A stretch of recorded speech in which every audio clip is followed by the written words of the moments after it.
आज का ये एपिसोड शुरू करने से पहले एक छोटी सी बात। क्या आप भी अपना पॉडकास्ट बनाने की सोच रहे हैं? तो एंकर ट्राई कीजिए। ये पॉडकास्ट बनाने का सबसे आसान तरीका है। नंबर एक, ये फ्री है। नंबर दो, इसमें कई सारे ऐसे टूल्स हैं जो आपको अपने फोन और कंप्यूटर पर रिकॉर्ड और एडिट करने की फैसिलिटी देते हैं।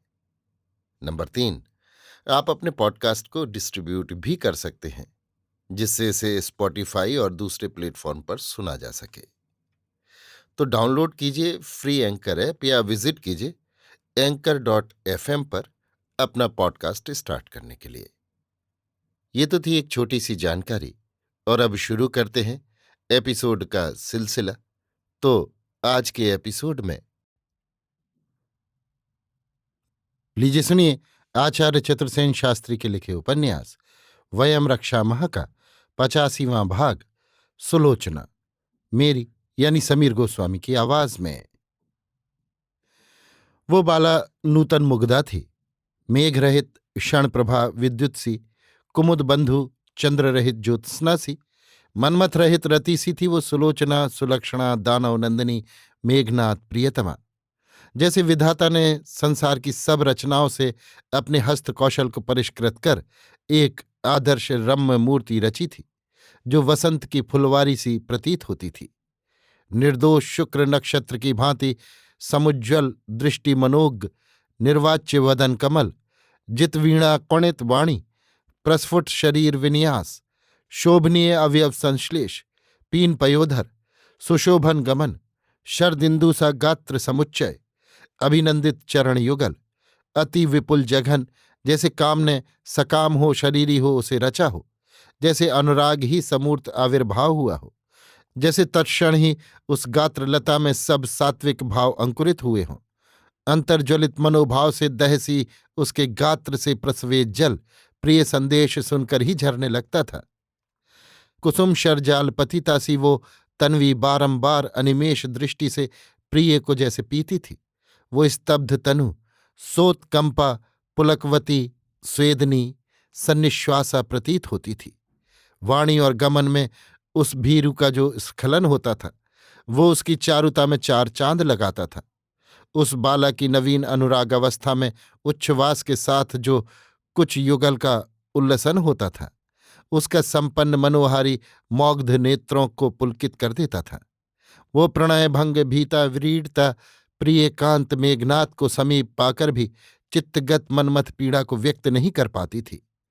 उसकी चित्तवृत्ति को जानकर विहसित सखियां व्यंग्य से उसके सम्मुख चार प्रकार की प्रीत की बार बार व्याख्या करके उसे खिजाती थीं। वे कहती, हे दानव नंदिनी, तू क्यों कांत के लिए विकल है?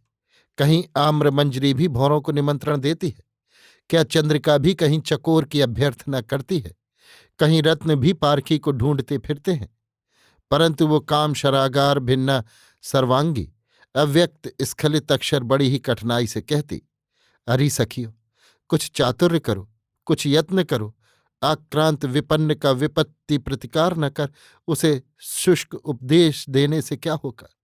अरे, ये सुरभिमास चैत्र प्रिय होने पर भी अप्रिय सा लगता है। मृदु पवन से स्वतः शोभन है, पर विरहिणी के लिए अशोभन। अरे, हंसी तो सभी उड़ाते हैं, पर संसार में व्याकुल मन उन्मन जन को परित्राण देने वाले थोड़े ही हैं। अब मैं किससे कहूं, आश्वासन कहाँ पाऊं, किसकी शरण जाऊं? मुझे तो शीतल मंद दक्षिण मलय समीर बहुत ही पीड़ा दे रहा है। मुझसे तो कुछ कहा ही नहीं जाता। इसी से चिरमौन व्रत ये कोयल मुझसे वैर निर्यातन कर रही है। ये क्षुद्र त्रियोनि भी मेरी व्यथा बढ़ाने को प्रिय विरह जनित स्वर में कूक रही है। इन हंसों को देखो, इतराकर मेरी चाल का अनुसरण कर रहे हैं, और ये भौरे मेरे उष्णोच्छ्वास से विदेहमान होकर भी अलग कुसुमों का लोभ संवरण नहीं कर सकते। इसी से तो कहते हैं कि विषय सभी दुस्त्याज्य हैं। अरे, मुझे तो शरीर धारण भी भारभूत हो रहा है, और ये दुष्ट भौरे मेरे कर्णपूर में घुसे फूलों पर गूंज रहे हैं। इन्हें तो निवारण करो। वो हार जो मैंने बड़े प्यार से हृदय पर धारण किया था, अब मेरे शत्रु मनोभाव से मिलकर मुझे दुख दे रहा है। भला अब कुशल कहाँ है? उज्ज्वल स्वेद जल कपोलों से झरकर तथा कज्जल मिश्रित अश्रु जल से मिलकर ऐसा हो गया है जैसा प्रयाग में गंगा यमुना का संगम। कोयल की कूक, मलय समीर, पुरुषों की सुवास, पुष्पा सुध और भौरे, ये 5 अग्नि हैं।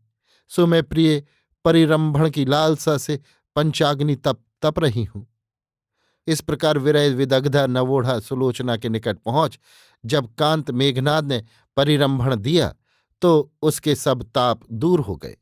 चिरविरह के बाद सुखद मिलन हुआ।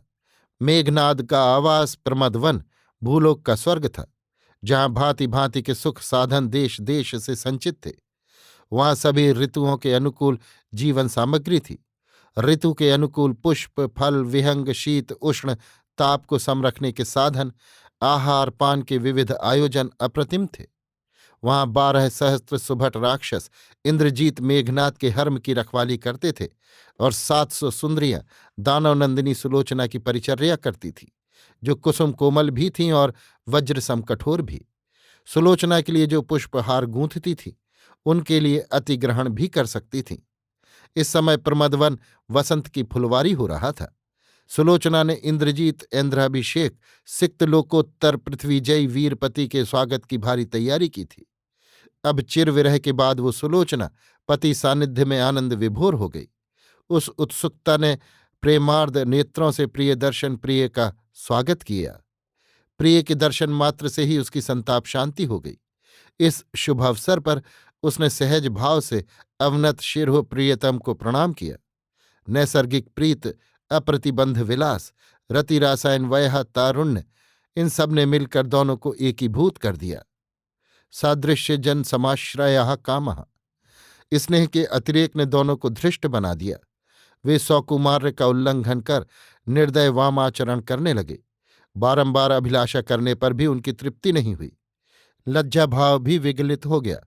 वर्धमान राग के कारण हृदय के एकीभूत होने से वस्त्राभरण, भूषा सज्जा सभी कुछ अस्त व्यस्त हो गए। ऐसा उनका सुरतोत्सव हुआ। यथोचित रूप हो, यत्तथा अनुराग हो, अमंद मनमत हो, अभिराम यौवन हो, तो जीवन का यथार्थ प्राप्तव्य मिले ही मिले।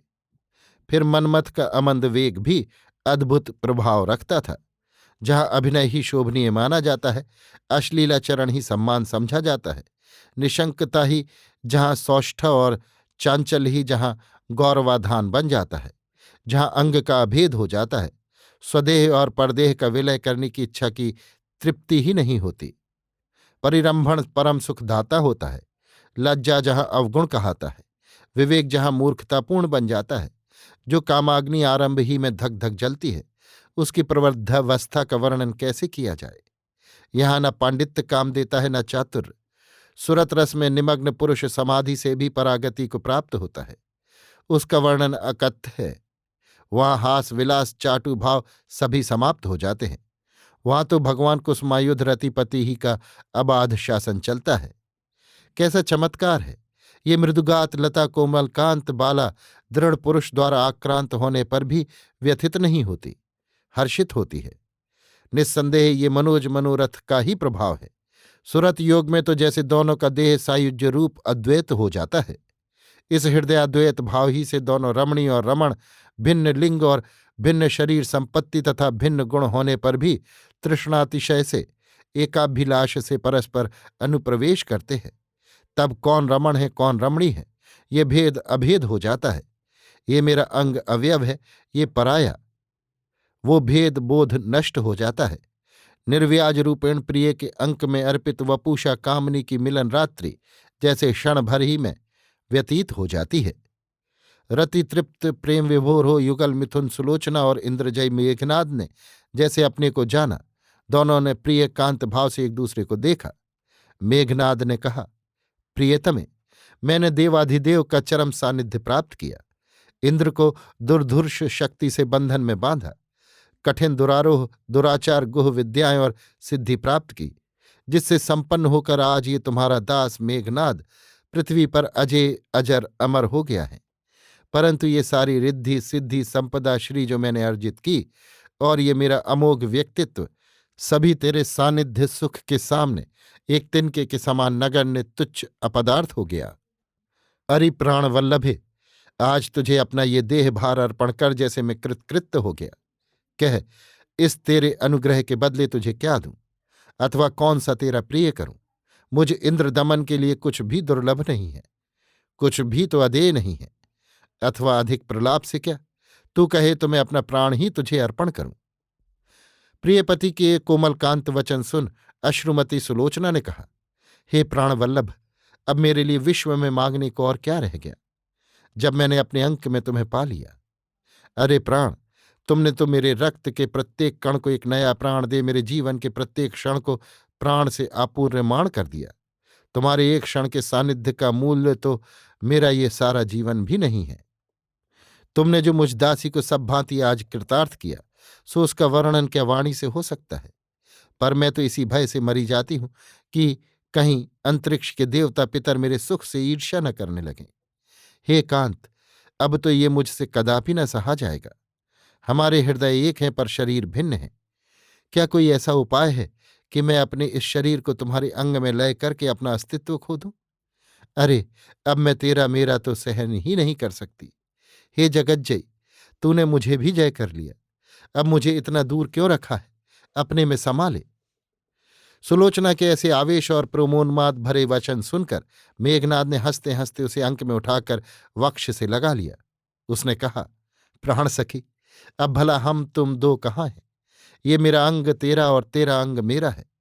हमारा हृदय एक है, प्राण एक है, केवल शरीर दो हैं। इसलिए कि हम इनके द्वारा एक दूसरे को सहवास सुख से आप्यायित करते रहें। फिर मेरी तेरी आंख हैं, इसलिए कि मैं तुझे देखूं तू मुझे। मेरे तेरे कान हैं, जिससे मैं तेरी वीणा झंकृत वाणी सुनूं, तू मेरा वचन सुने। मेरे तेरे अन्य अंग उपांग हैं कि जिनका लय विलय कर हम योगानंद का चरम सुख अनुभव करें। अरे भोली, ये अंग ही सुखोपभोग का साधन है, यंत्र है। ये न तेरा पृथक अंग है, न ये मेरा पृथक। हमारा दोनों का अंग अपूर्ण है, दोनों दोनों के पूरक हैं। जब दोनों एक होते हैं, हमारे प्राणों को चरम सुख देते हैं।